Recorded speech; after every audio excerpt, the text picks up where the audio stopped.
Hello guys, इससे पहले कि हम आपको पार्ट 3 की जानकारी दें, कृपया लाइक और सब्सक्राइब करना ना भूलें चैनल को।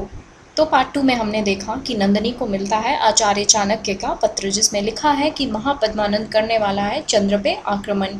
और ये सुनते ही नंदिनी मालती को बिंदुसार को मालती के हाथों में थमाते हुए ये कहती है कि वो जा रही है चंद्र के प्राण बचाने के लिए, क्योंकि महापद्मानंद करने वाले हैं उन पे आक्रमण। और वहीं नंदिनी वेश बदल कर पहुँच जाती है सराय में, और लेकिन वहाँ देखती है कि चंद्र तो खोया हुआ है आसमान में चाँद से बातें करने के लिए, और वो वहाँ बस नंदिनी का इंतज़ार कर रहा है। और इतने में नंदिनी वहाँ पहुँच जाती है और चंद्र उसे देख के इतना खुश हो जाता है और कहता है कि मानो कि नंदिनी, आज तुमने मुझ पर बहुत बड़ा उपकार किया है।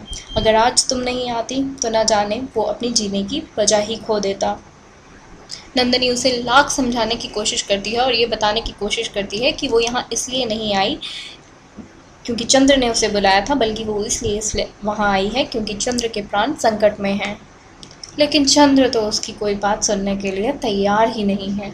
उसे लगता है कि बस नंदिनी आ गई है और वो सिर्फ इसलिए आई है क्योंकि उसने उसकी मित्रता को एक्सेप्ट कर लिया है। और नंदिनी फिर भी उसे बताने की कोशिश करती है, लेकिन चंद्र नंदिनी के मुंह पे हाथ रख लेता है और बस खुद ही बोलता रहता है। फिर आखिर में तंग आकर नंदिनी उसका हाथ झटक देती है और कहती है कि वो यहाँ इसलिए नहीं आई, वो उसे ये बताने आई है कि उसके प्राण संकट में हैं। और फिर वो देती है चंद्र को आचार्य चाणक्य द्वारा पहुँचाया गया पत्र। और चंद्र अभी उस पत्र को पढ़ ही रहा होता है कि इतने में नंद और उसकी सेना वहाँ आ जाती है।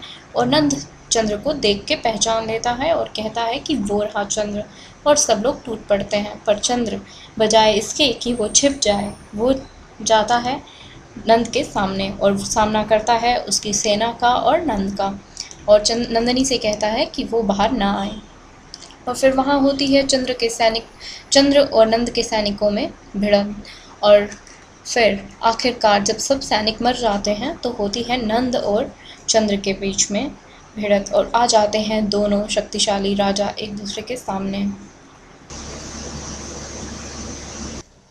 और नंद चंद्र से ये कहता है कि आज तो वो चंद्र को मार के ही दम लेगा। फिर आगे की और जानकारी के लिए देखें पार्ट 4, पर उससे पहले लाइक और सब्सक्राइब करना ना भूलें।